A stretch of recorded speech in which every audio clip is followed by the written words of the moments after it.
Bonjour, bienvenue sur le plateau de Batijournal TV. Nous sommes à Batimat 2022, porte de Versailles à Paris. Et cet après-midi, nous allons parler intelligence de la main. Et je vais le faire avec mon invité. Bonjour.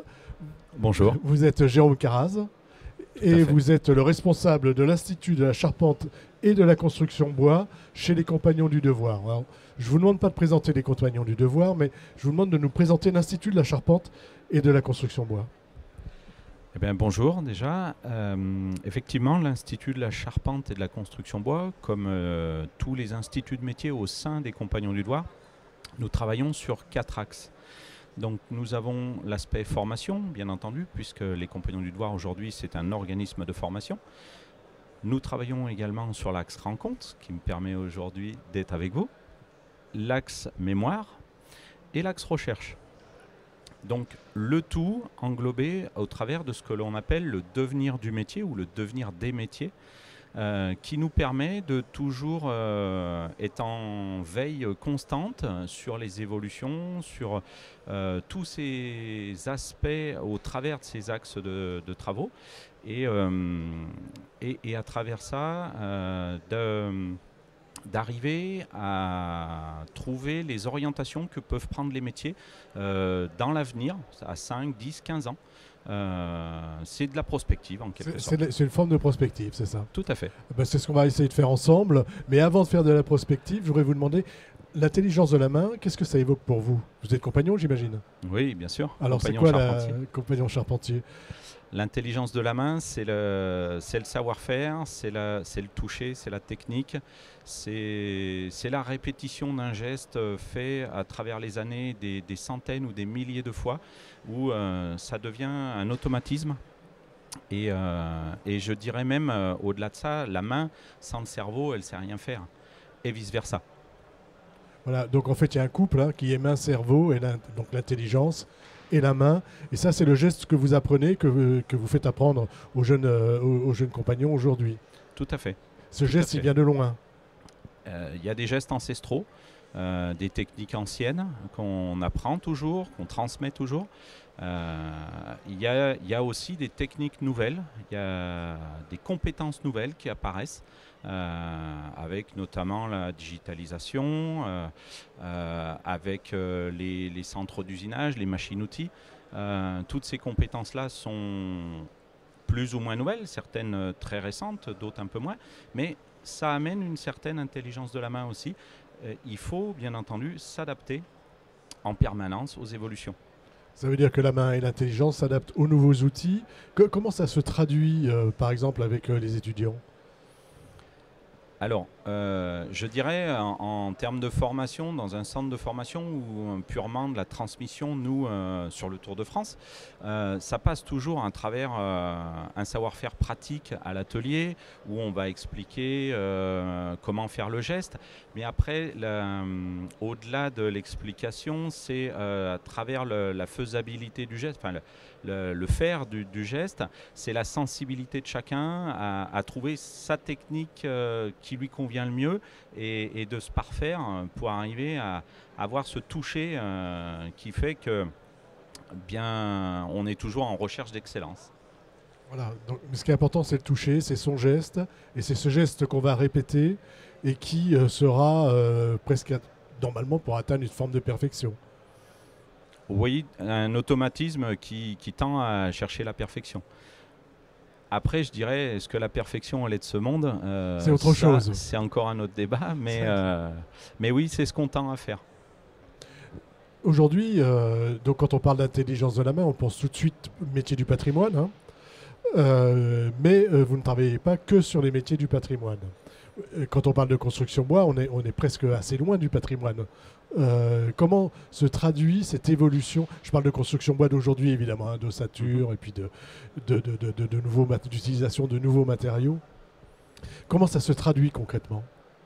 C'est vrai que à l'époque, moi où j'étais apprenti, le métier, je suis compagnon charpentier, on apprenait de la charpente. La construction bois, je veux dire, faire des maisons en ossature bois, ça commençait à arriver. C'était tout doucement, ça arrivait sur le marché. Voilà. ça amenait de nouvelles compétences, un nouveau savoir-faire, un nouveau toucher matière, je dirais. Puisqu'il fallait travailler beaucoup avec les panneaux, avec des nouveaux matériaux comme à l'époque, comme le lamellé-collé, le KVH, le KLH. Tout ça aujourd'hui est bien expérimenté, mais ce savoir-faire de la main, il va au-delà de ça, puisqu'aujourd'hui dans la construction, on intègre l'isolant aussi dans le mur, dans la construction bois. On intègre l'isolant dans le mur, on parle d'étanchéité à l'air et à l'eau, donc tout ça est bien sûr géré dans la phase constructive de murs, de planchers, de plafonds. On est au-delà de la charpente. On est dans la structure même, on parle dans la structure du bâtiment, on est dans l'enveloppe, c'est-à-dire qu'on ne fait plus simplement le toit, on fait l'ensemble et on fait l'enveloppe du bâtiment. Et ça change le geste, ça change le toucher, ça change le... Alors, c'est pas qu'il change, c'est qu'il y a des techniques à prendre en plus. Certaines ont été mises un petit peu sur le côté, comme je dirais la fabrication d'escaliers qui est de moins en moins artisanale et de plus en plus industrialisée. Donc c'est vrai qu'aujourd'hui, au niveau des entreprises, les jeunes qui vont toucher de l'escalier, c'est souvent pour faire de la pose et uniquement de la pose. C'est plus rare de le faire en fabrication. Par contre, aujourd'hui, beaucoup de jeunes vont arriver sur de la construction bois, peut-être même avant même de faire de la charpente. Ah, c'est ça, oui, c'est peut-être plus aujourd'hui leur porte d'entrée finalement que la charpente traditionnelle. C'en est une nouvelle et qui prend de l'essor de plus en plus. Et je dirais, la construction bois, elle va en poupe en ce moment.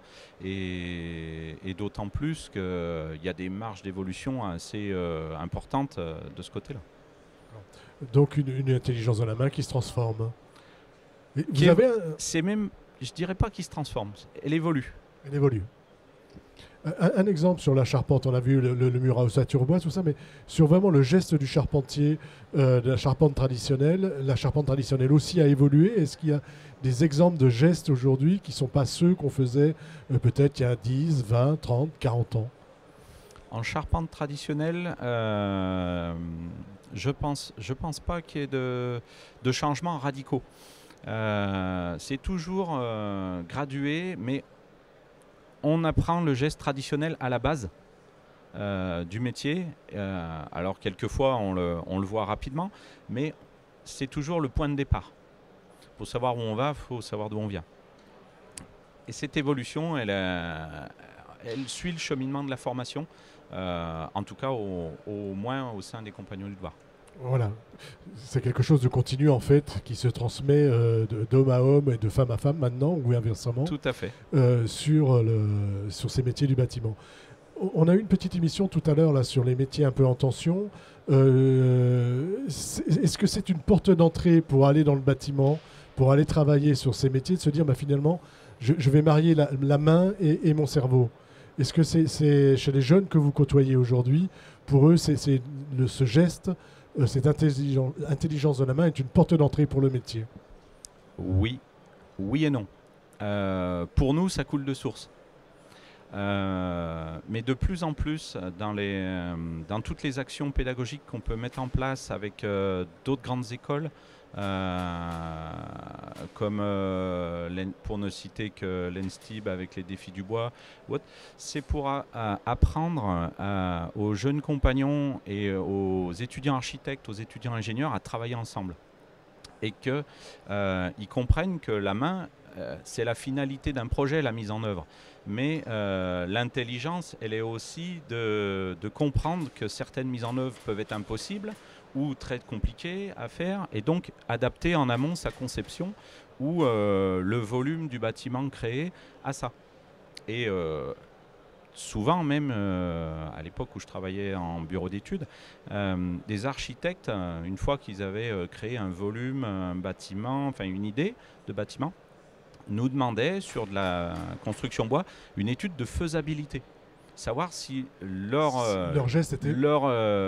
idée était réalisable. Donc on y vient tout doucement aussi dans les métiers en architecture, en ingénierie, de manière à éviter, je dirais, les bêtises tout simplement de conception. On arrive à travailler avec eux pour leur montrer la finalité, et donc le geste de la main, de manière à ce qu'un projet soit fluide de son point de départ à son point d'arrivée. Ouais. C'est-à-dire que c'est un travail d'équipe en fait. Complètement.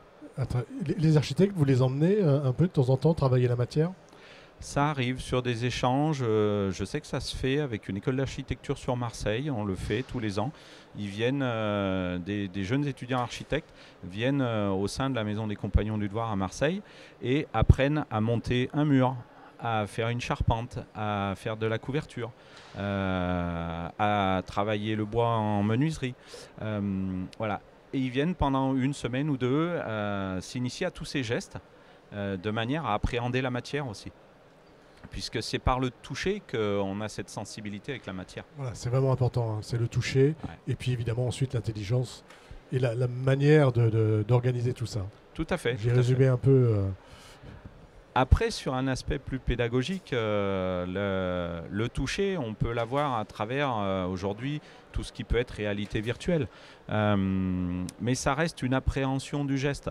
Parce que quand on a des manettes, des 2 joysticks de réalité virtuelle, si on manipule une pièce de bois avec ces joysticks, on n'est pas dans la réalité. On est sur du virtuel quand même. Ça donne une bonne approche. On se rapproche de la réalité, mais il faut quand même le toucher de la main. Il n'y a rien qui vaut le toucher de la main. Depuis que l'homme est homme, on n'a pas fait mieux pour l'instant. Voilà, hein, on n'a pas fait mieux. Les outils, cet outil-là est essentiel. Et c'est pour ça qu'on demande aux jeunes d'apprendre à se protéger aussi en travaillant, de manière à ce que leur outil principal, qui est la main, reste intact pour toute leur vie, quoi. Effectivement, important aussi. Merci. Est-ce qu'il y a quelque chose à ajouter sur cette thématique de l'intelligence de la main? On a fait un petit tour d'horizon, je trouve assez intéressant. Ouais, c'est assez sympathique, ouais, ce joli petit tour d'horizon. Rajouter quelque chose, peut-être que plus tard, la robotique permettra certaines choses encore, voire au-delà de la robotique, peut-être des robots virtuels, je ne sais pas. L'avenir nous le dira. Voilà, mais il y aura toujours besoin de cette main. Toujours. Merci beaucoup d'être venu sur le plateau de Bâti Journal TV, donc nous parler de l'intelligence de la main et de voir comment cette tradition, on va parler de tradition, s'inscrit dans la construction contemporaine. Une émission à retrouver sur notre site internet, comme toutes celles que nous tournons ici, Bâti Journal TV, sur les sites de nos partenaires que sont France Bois Forêt et les magazines Woodsurfer, Atrium Construction, 5 Façades et Planète Bâtiment. Merci à vous. Merci beaucoup.